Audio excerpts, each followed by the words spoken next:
नमस्कार, स्वागत छ पावर न्यूजमा। म प्रेम बानिया। दर्शकहरू, नेपाल सरकारले राष्ट्रिय गौरवको आयोजना घोषणा गरे मध्येको एक हो भेरी बबई डाइभर्सन बहुउद्देश्यीय आयोजना। यो आयोजना पश्चिम नेपालको सुर्खेत जिल्लामा पर्दछ। भेरी नदीको पानी 12 किलोमिटर सुरुङ मार्फत बबई नदीमा खसाल्ने, त्यसबाट 48 मेगावाट विद्युत उत्पादन गर्ने र बबई नदीमा खसालिएको पानी बाँके र बर्दिया जिल्लाको 60,000 हेक्टर जमिनमा सिंचाई सुविधाका लागि उपलब्ध गराउने उद्देश्य यो आयोजनाको छ।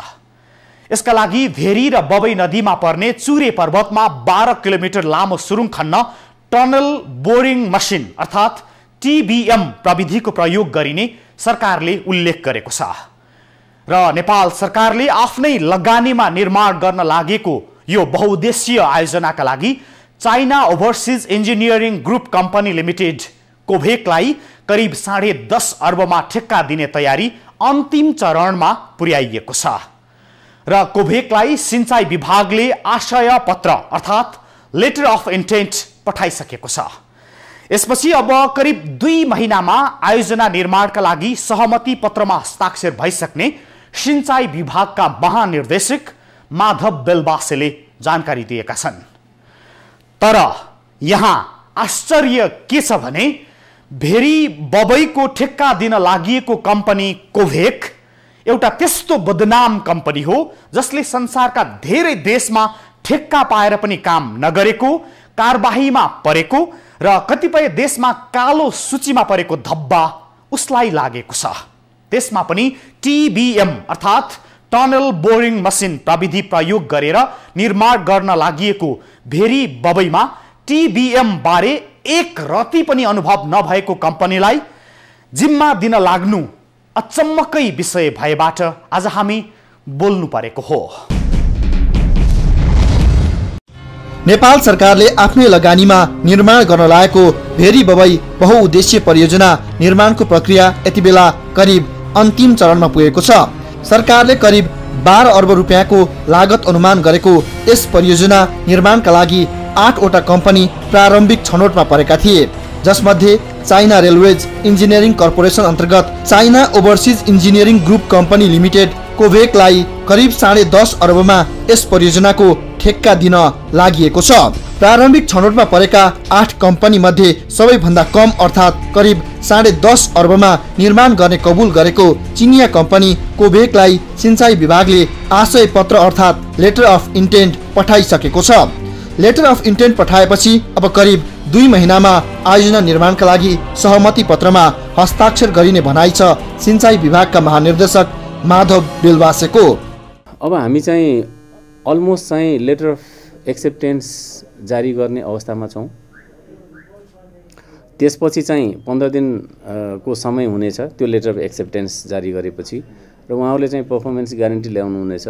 पर्फर्मेन्स ग्यारेन्टी भएपछि सम्झौता हुनेछ। सम्झौता भएपछि चाहिँ मोबिलाइजेसन हुन्छ र मैले भन्नुपर्दाखेरि चाहिँ मेरो टाइमलाइनको कुरा गर्दा 2 महिनामा काम सुरु हुन्छ।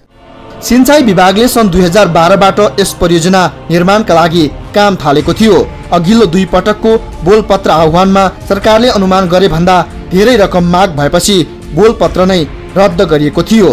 तर तेस्रो पटकको बोलपत्र आह्वानमा केही खुकुलो पारी आह्वान गरिएको थियो।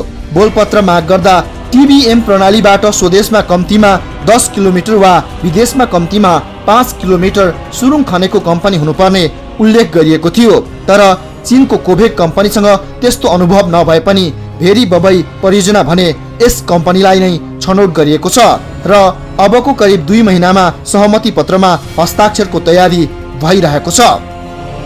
तर TBM प्रणालीबाट सुरुङ खनेको अनुभव नै नभएको China overseas engineering group company limited कोभेकलाई सरकारले भेरी बबई परियोजनाको जिम्मा लगाउने जुन प्रक्रिया अगाडि बढाइरहेको छ यसबाट देशलाई नै ठूलो घाटा हुने निश्चित प्राय छ। किनकि यस अघि पनि यही कम्पनीलाई मेलम्ची खानेपानी परियोजनाले अस्वीकार गरिसकेको थियो। यसबारे मेलम्ची आयोजनाका निर्देशक भन्छन्, हामीसँग प्रस्ताव गरेको जुन प्रस्ताव थियो सुरुङ निर्माणको त्यो चाहिँ हामीले रिजेक्ट गरेको हो। कोभेकको प्रपोजल रिजेक्ट गरेको हामीले। रिजेक्ट गर्नुको कारण के थियो सर? एकदम टेक्निकल पार्ट हो, यो पुरै टेक्निकल। हामी उसले दिएको प्रस्ताव हामीलाई स्वीकार्य भएन, त्यति मात्रै हो रिजेक्सन। त्यो क्राइटेरियाभित्र नपरेर हामीले भनेको कुराहरू गर्न सक्ने अवस्था नदेखिएर विभिन्न छन्। अब त्यो सबै चिज अहिले रिभिल नगरौँ, तर हामीले उसले दिएको टेक्निकल प्रपोजल हाम्रो लागि सुइटेबल भएन भनेर रिजेक्ट गरेको हो। यदि चाइना रेलवेज इन्जिनियरिङ कर्पोरेसन लिमिटेडले बीचमै सहयोग रोकेमा यो परियोजना पनि के हुने भन्ने अन्यल बन्नेछ। त्यति मात्र होइन, अनुमानित लागत भन्दा कम मूल्यमा बोलपत्र सकाएपछि यो वा त्यो बहानामा परियोजनाको निर्माण नगर्ने र थप पैसा माग्ने परिपाटी पनि नेपाली आयोजनाहरूमा प्रशस्तै छन्। अनुभवहीन संस्थालाई यस्तो ठेक्का दिएर भोलि परियोजना नै धरापमा पार्न थालिएको भनाइ छ यसबारेका जानकार पत्रकार विकास थापाको। हामीले चाहिँ अनुभव भएकोलाई थियो, किनभने बोलपत्रमा प्री क्वालिफाइडको सबभन्दा मुख्य शर्त के हो भने 10 किलोमिटर टनल खनेको 4 डायामिटरको र 10 किलोमिटर लामो टनल खनेको अनुभव भएको हुनुपर्ने भनेको छ। त्यो भइसकेपछि त त्यसमा भन्दा दायाँ बायाँ उसको जस्तै खाद्य संस्थानले कालीगण्डी बनायो भने जस्तो हो। खाद्य संस्थान पनि सरकारी भयो, विद्युत प्राधिकरण पनि सरकारी हो। सरकारीको अब प्राधिकरणले के लेखिदियो भने खाद्य संस्थानले चाहिँ नि टनल बनाउँछ, पावर हाउस बनाउँछ, कालीगण्डी नै बनाएको हो, हामी मार्फत बनाएको भने जस्तै भयो। तर बनाउँदा बनाएको त्यो सरकारी हो। यही कुरो चाहिँ नि ठ्याक्कै यही हो। अहिले जस्तै यो कम्पनीले 9 अर्ब 35 करोडमा कोट गरे पनि यसले भोलि अहिलेसम्मको आम प्रवृत्ति हेर्दाखेरि भोलि योभन्दा बढी पैसा लिने अवस्था आउँछ। अब अहिले भनौँ न अहिले नै यसो गर्छ भनेर हामीले अहिले त भन्नु त हुँदैन, तर हामीले विगतको पृष्ठभूमि इतिहासलाई चाहिँ नि प्रवृत्तिलाई अलिकति मूल्याङ्कन गरेर हेर्ने हो भने हामीसँग चाहिँ नि त्यसरी चाहिँ नि अनेक बहानाबाजी गराएर मूल्य चाहिँ नि उसले कोट गरेको भन्दा दोब्बर मूल्य लिएर जाने नेपाललाई नै उठो जाने टाटोलको हिसाबले लिएर जाने उसको प्रवृत्ति छ। जबकि प्राविधिक सहयोग जुनसुकै बेला फिर्ता लिन सकिने पत्रकार थापा बताउँछन्। यो प्यारेन्ट कम्पनीको लिएर आएर प्यारेन्ट कम्पनीको अनुभव छ, काम गर्न दिएको छ, तपाईँले अघि हुने जस्तो काम गर्न दिएको छ छोरालाई, बाउसो चाहिँ नि हामी चाहिँ हिँड्न होइन हिँडपछिको टाढो छ भने जस्तो मेरो बराजुले चाहिँ नि यस्तो गरेको थियो भनेर भने जस्तो हो। त्यो जिम्मेवारी त्यसरी चाहिँ नि ट्रान्सफर गरेर अनुभव भन्ने पनि कहीँ ट्रान्सफर हुन्छ। अनुभव त काम गरिसकेपछि नै प्राप्त हुने हो, तर नगरेको काम चाहिँ मेरो फलानाको चाहिँ छ भनेर म ल्याउँछु, भोलि चाहिँ नि बिचमा ल भनौँ न के भन्नु सकिन्छ, कसले ग्यारेन्टी गर्छ यसलाई चाहिँ हामीले दिएको थियौँ त्यो ट्रान्सफर त्यो सर्टिफिकेट हामी विड्र गरिदिन्छौँ भनेर के गर्छ उसले अर्को ल्याउँछ, अनि फेरि क्लेम गर्छ, अर्को फेरि भेरिएसन हाल्छ भनेपछि अल्टिमेटली यसले प्रोजेक्टलाई चाहिँ सफल हुन्छ। तर सिंचाई विभाग र भेरी बबई परियोजनाका प्रमुख भने सबै प्रक्रिया कानुन सम्बद्ध नै भएको भन्दै आयोजना कुनै पनि हालतमा नरोकिने जिकिर गर्छन्। बिल्कुलै हामी चाहिँ प्रक्रियागत रूपमा होइन अझै पनि हामी चाहिँ भनौँ न प्रोसेसमा छौँ। हामीले अहिलेसम्म प्राप्त गरेको चाहिँ डकुमेन्ट इन्फर्मेसन सबै चिजले हेर्दाखेरि चाहिँ यसमा विवाद गर्नुपर्ने ठाउँ म चाहिँ देख्दिनँ। हामीले जुन दिनदेखि यो काम गरेका छौँ दुईवटा प्रिन्सिपल एकदम क्लियर कट छ। हामी एकदम सिन्सियर छौँ र हामी स्ट्रेट फरवर्ड छौँ। यो दुईवटा चिज हाम्रो सारा नेपाली जनतालाई हामी ग्यारेन्टी गर्न चाहन्छौँ। आयोजना निर्माणका लागि आशयपत्र डिसेम्बर 12 मा पठाइएको छ। अबको करिब 2 महिनाभित्र सहमति पत्रमा हस्ताक्षरको तयारी हुँदैछ। परियोजना निर्माणका लागि सरकारले अनुमान गरे भन्दा ज्यादै कम मूल्यमा बोलपत्र सकार्न त खोजिएको छ, तर अनुभव नै नभएको संस्थालाई ठेक्का दिँदा के हुने हो भन्ने चिन्ता र चासो मात्रै छैन कि गम्भीर खतराको सङ्केत मिलेको छ। अनुभव र क्षमता नभएको कम्पनीलाई ठेक्का दिँदा कतै राष्ट्रिय गौरवको आयोजना नै डुबाउने खेल त भइरहेको छैन? प्रश्न गम्भीर रूपमा खडा भएको छ। हो, राष्ट्रिय गौरवको आयोजना निर्माणका लागि एक बदनाम कम्पनीलाई जिम्मा लगाउने दुस्साहस गर्नु र जुन प्रविधि प्रयोग गरिँदैछ त्यसबारे एक रति पनि अनुभव नै नभएको कम्पनीलाई जिम्मा दिने कोसिस गर्नुभित्र पक्कै पनि अख्तियारको दुरुपयोग भएको हुन सक्ने स्वाभाविक अनुमान छ र यसमा कसको मिलेमतो छ यसबारे अख्तियार दुरुपयोग अनुसन्धान आयोगले खोजी गर्ने नै छ। तर जानकारीका लागि हामी प्रस्तुत गर्दैछौँ त्यो कस्तो कम्पनी हो जसलाई राष्ट्रिय गौरवको आयोजना जिम्मा लगाउने खेल चलिरहेको छ। भेरी बबई बहुउद्देश्य आयोजनाको ठेक्का जुन कम्पनीलाई दिन लागेको छ त्यो विश्वमै बदनाम कम्पनी हो। यो कम्पनीले अधिकांश देशमा कम मूल्यमा टेन्डर हालेर काम हत्याउने र पछि यो वा त्यो बहाना बनाएर कामै नगरी भाग्ने गरेको धेरै उदाहरणहरू छ। त्यति मात्र होइन, काम गरेको अधिकांश प्रोजेक्टमा पनि कम गुणस्तरको काम गरेको भन्दै कैयन देशले यसलाई कालो सूचीमा राखेका छन्। कतिपय देशले त China overseas engineering group company limited अर्थात् कोभेकलाई करोडौं डलर जरिवाना समेत तिराएको छ, जसको केही नमुना यस्तो छ। पोल्यान्ड सरकारले युरोकप 2012 लाई लक्षित गरी 472 मिलियन अमेरिकी डलर बराबरको वार्सादेखि बर्लिनसम्मको A2 मोटवे नामको 49 किलोमिटर लामो हाइवे सडकको ठेक्का कोभेकलाई दिएको थियो। सन् 2009 को सेप्टेम्बरमा ठेक्का पाएको कोभेकले अनुमानित लागत भन्दा करिब 33% कम मूल्यमा टेन्डर सकाएको थियो।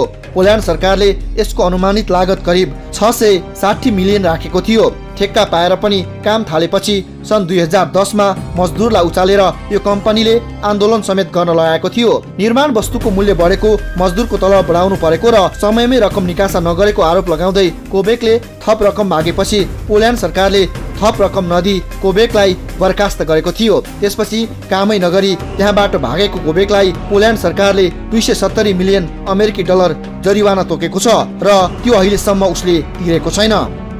सन् 2010 मा कोभेकले अंगोलामा एउटा अस्पताल निर्माण गर्यो। न्यून रकममा टेन्डर सकालेर कोभेकले अस्पताल निर्माण त गर्यो, तर कमसल सामान प्रयोग गरेकोले निर्माण सकिएको 2 महिनामै अस्पताल भत्कियो। त्यसपछि अंगोला सरकारले कोभेकलाई भविष्यमा समेत अयोग्य ठहरिने गरी कालो सूचीमा राखेको छ।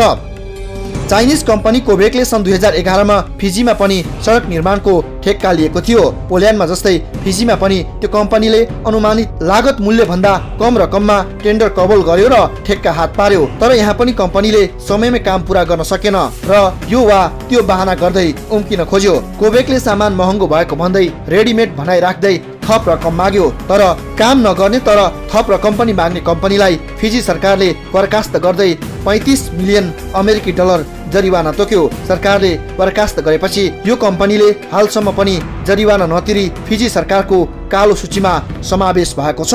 China overseas engineering group company limited अर्थात् कोभेकले सन् 2012 मा पाकिस्तान सरकारको अनुदान सहयोगमा गुयेनामा रेलवे ट्र्याक निर्माणको ठेक्का पाएको थियो। 143 मिलियन डलरको उक्त ठेक्का हात पार्न उसले मातृ कम्पनीको इजाजत पेश गरेको थियो र उसले विगतमा राम्रो नरहेको ट्रान्सपरेन्सी इन्टरनेसनल पाकिस्तानले विरोध गरेपछि पाकिस्तानको तत्कालीन मन्त्री परिषदले उक्त कम्पनीको टेन्डर रद्द गरेको थियो। अघिल्लो पटक सन् 2013 मा अफ्रिकी देश पपुवा न्युगिनीमा पनि कोभेकलाई कारबाही गरिएको थियो। कोभेकले निर्माण गरेको सडक तथा विमानस्थल गुणस्तरहीन भएको पुष्टि भएपछि पपुवा न्युगिनी सरकारले कोभेकलाई कालो सूचीमा राख्दै देशमा छिर्नबाट प्रतिबन्ध लगाएको छ। त्यसैगरी साउदी अरेबिया लगायत अन्य कैयन देशमा पनि यो कम्पनीको इतिहास खराब रहेको भन्दै काम दिएको छैन। नेपालमा पनि मेलम्ची खानेपानी आयोजनाको निर्माणका लागि यो कम्पनी अयोग्य भन्दै प्रारम्भिक छनौटबाटै फालिएको थियो। हामीसँग प्रस्ताव गरेको जुन प्रस्ताव थियो सुरुङ निर्माणको, त्यो चाहिँ हामीले रिजेक्ट गरेको हो। कोभेकको प्रपोजल रिजेक्ट गरेको हामीले। रिजेक्ट गर्नुको कारण के थियो सर? एकदम छोटो टेक्निकल पार्ट हो यो, पुरै टेक्निकल। हामी उसले दिएको प्रस्ताव हामीलाई स्वीकार्य भएन, त्यति मात्रै हो रिजेक्सन। त्यो क्राइटेरियाभित्र नपरेर हामीले भनेको कुराहरू गर्न सक्ने अवस्था नदेखिएर विभिन्न छन्। अब त्यो सबै चिज अहिले रिभिल नगरौँ, तर हामीले उसले दिएको टेक्निकल प्रपोजल हाम्रो लागि सुइटेबल भएन भनेर रिजेक्ट गरेको हो। भेरी बबाई सिँचाइ निर्माणको लागि यति बेला सरकारले सिँचाइ मन्त्रालयले चीनको कोभेक कम्पनीलाई स्वीकृति दिने सुरुङ मार्ग 12 किलोमिटर सुरुङ मार्ग निर्माणका लागि स्वीकृति दिने तयारी गरेको छ। जबकि मेलम्ची खानेपानी विकास समितिले यसअघि नै चाइनाको कोभेक कम्पनीलाई पूर्वाधार नपुगेको र बनाउन नसक्ने भन्दै अयोग्य ठहर गर्दै उसको प्रपोजल रिजेक्ट गरिसकेको अवस्था छ। यसरी China overseas engineering group company limited अर्थात् कोभेक अधिकांश देशमा असक्षम साबित भएको भन्दै कामबाट निकालिएको संस्था हो। थोरै मूल्यमा टेन्डर सकार्ने तर यो वा त्यो बहाना बनाएर पछि थप रकम माग्ने कोभेकको कायदालाई नेपाल सरकार र सिँचाइ विभागले नजरअन्दाज गरिदिएको छ। हालसम्म 1 मिटर पनि सुरुङ नखनेको चाइना ओभरसिज इन्जिनियरिङ ग्रुप कम्पनीलाई राष्ट्रिय गौरवको आयोजना दिनुले यसको भविष्य समेत अन्यलमा पारिदिएको छ। र अझै समय बाँकी छ। सरकारले अन्तिम समयमा पनि सोचोस् कि त्यस्तो बदनाम कम्पनीलाई देशको गौरवको आयोजना जिम्मा दिइयो भने त्यसको असर कति भयानक होला। विश्वका अन्य देशमा सुरुङ खन्न प्रयोग गरिने टिबिएम प्रविधि नेपालले पहिलो पटक प्रयोग गर्न लागेकामा यसबारे कुनै अनुभव नै नभएको कम्पनीलाई निर्माण ठेक्का दिनुसँग भित्री चलखेल भएको हुन सक्ने आशंका बढेको यसबारेका जानकारहरू बताउँछन् र हामी बाँकी सन्दर्भ सहित आउँछौँ, तर एकैछिनको विश्रामपछि। दर्शकहरू, न्युज 24 टेलिभिजनमा पावर न्युज बीच हुनुहुन्छ। हामी राष्ट्रिय गौरवको एक आयोजना भेरी बबई डाइभर्सन बहुउद्देश्यीय आयोजनाको जिम्मा एक बदनाम चिनिया कम्पनीलाई दिन लागे बारे बोलिरहेका छौँ, जो सर्वथा गलत हुने आंकलन जानकारहरूको छ र अझै पनि यो निर्णय सच्याउनका लागि सरकारसँग समय रहेकामा उनीहरूको सुझाव छ। र अब यही सन्दर्भ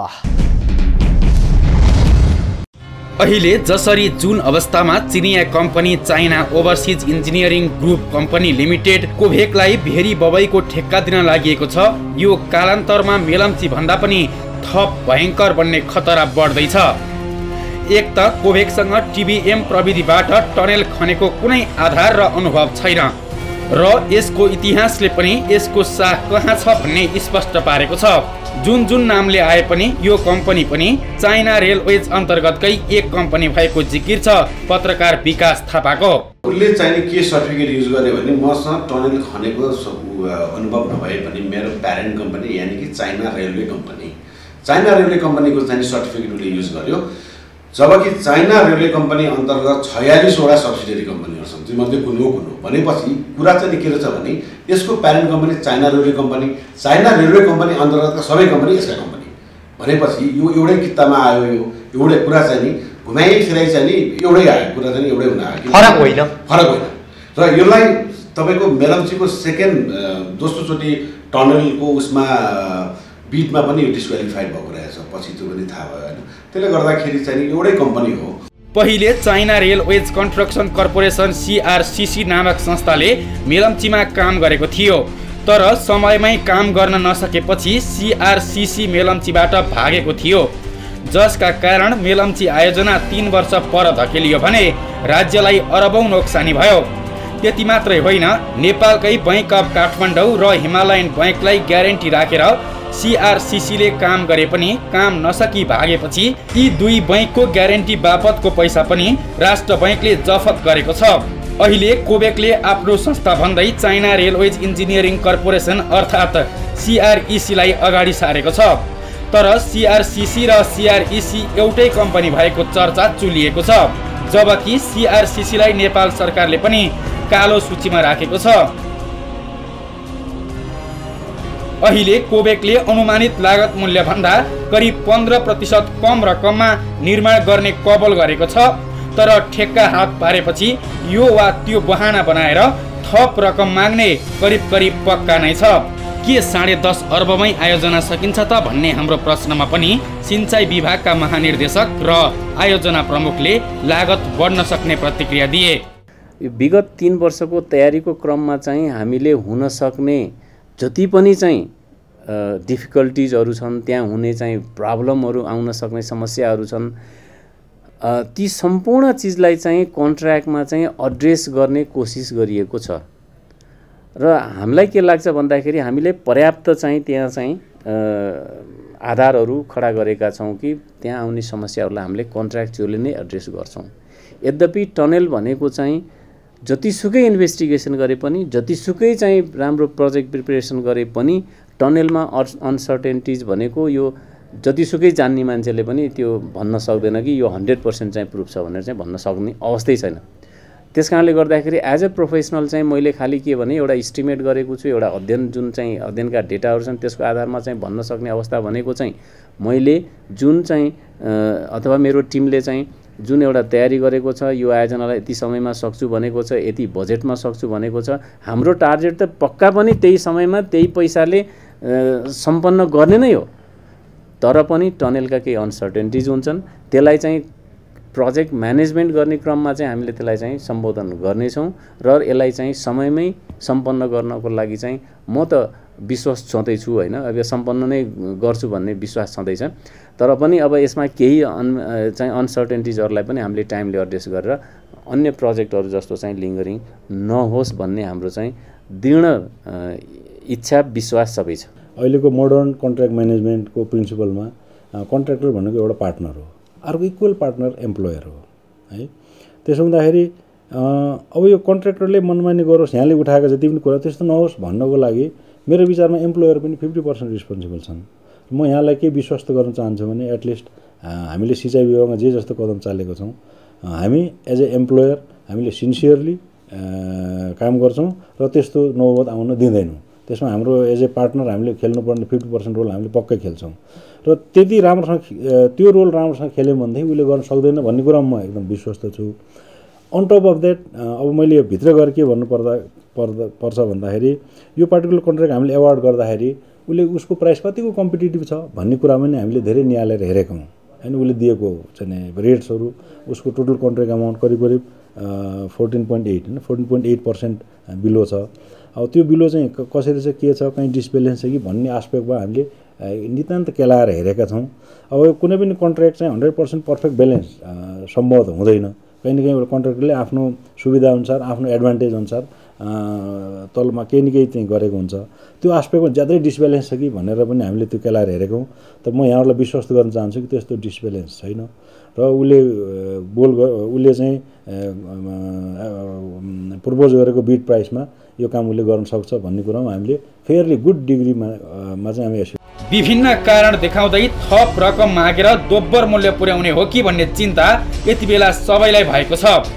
एक त अनुभव नभएको अनि विश्वमै बदनाम कम्पनीलाई राष्ट्रिय गौरवको जिम्मा दिँदै गर्दा एकपटक सरोकारवाला सबैले सोच्ने बेला आएको छ। नेपाल सरकारले आफ्नै लगानीमा निर्माण गर्न लागेको राष्ट्रिय गौरवको आयोजना भनिएको महत्त्वपूर्ण आयोजनामा पनि यतिसम्मको खेलासी वा हेलचेक्र्याई गरिनु वा ठेक्का दिन लागिएको कम्पनीबारे बुझ्दै नबुझ्नु यो देशकै विडम्बनाको विषय हो। र अन्तमा हामी फेरि भन्छौँ यसबारे सरकारले तत्कालै पुनर्विचार गरोस्, पुनर्निर्णय लियोस्, नेपालको अख्तियार दुरुपयोग अनुसन्धान आयोगले तत्कालै चासो ल्याओस् र गौरवको आयोजनामा देशकै लगानी डुब्नबाट वा बदनाम विकास अभ्यासबाट जोगिन समयमै पुनर्निर्णय गरियोस्। यो हार्दिक सुझाव हो। यति आजको पावर न्यूज। आजलाई हामीलाई बिदा दिनुहोस्। नमस्ते।